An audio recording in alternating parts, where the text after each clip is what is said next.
धनंजय जी ये बताइए, लेकिन जो लोगों को दुश्वारियां हो रही हैं, अब जिनके पास मान लीजिए आधार कार्ड है, राशन कार्ड है, उनसे कुछ और दस्तावेज मांगे जा रहे हैं, उनके पास है नहीं, डोमिसाइल सर्टिफिकेट बनाने के लिए लोगों की कतारें लगी। अब ऐन चुनावों से पहले अगर इतनी परेशानियां होंगी वोटर्स को, तो उसके मन में एक खींच पैदा होगी ना, तो वो गुस्सा किस पर निकलेगा?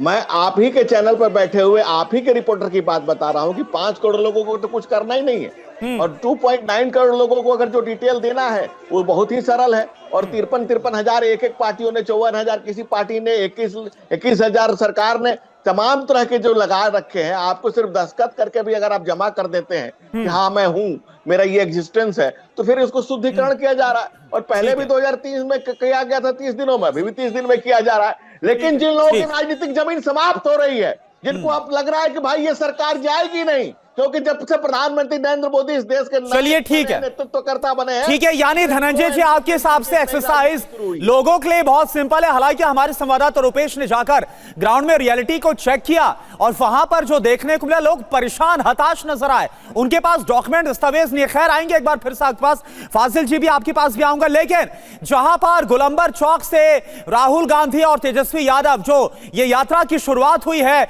अब चुनाव आयोग के दफ्तर तक, वहां पर अभिजीत भी हमारे साथ जुड़ गया। अभिजीत, जरा तस्वीरें वहां पर दिखाइए और क्या कहना है वहां पर नेताओं का, जो लोग वहां पर इकट्ठा हुए उनका।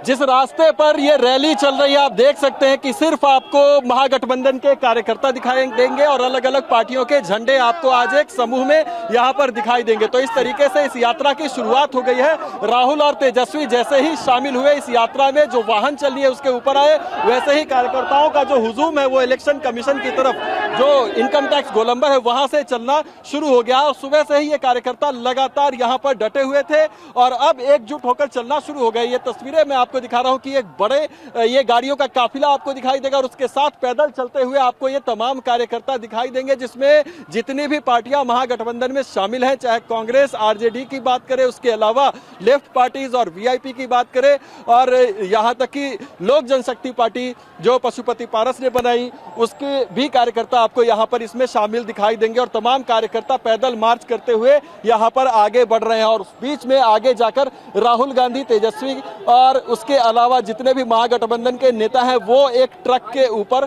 मौजूद हैं इस यात्रा में। तो एक बड़ा मार्च, यहाँ पर एक आंदोलन का रूप जो है इस प्रदर्शन को देने की कोशिश, और बिहार विधानसभा चुनाव से पहले ये एक शक्ति प्रदर्शन भी माना जा रहा है कि तमाम जो महागठबंधन की पार्टियां हैं वो एक साथ एक मंच पर ला दिया है। ये SIR इलेक्शन कमीशन की तरफ से जो एक मुहिम शुरू की गई उसने, और ये तस्वीरें जो है वो उसको बयान करती है। यहाँ पर अच्छा अभिजीत, जो लोग वहां पर हैं, जो मौजूद हैं, जो लोग मौजूद हैं, उनसे आप बात कर पाएंगे क्या, जो इस मार्च में नजर आ रहे हैं? केंद्र सरकार मुर्दाबाद।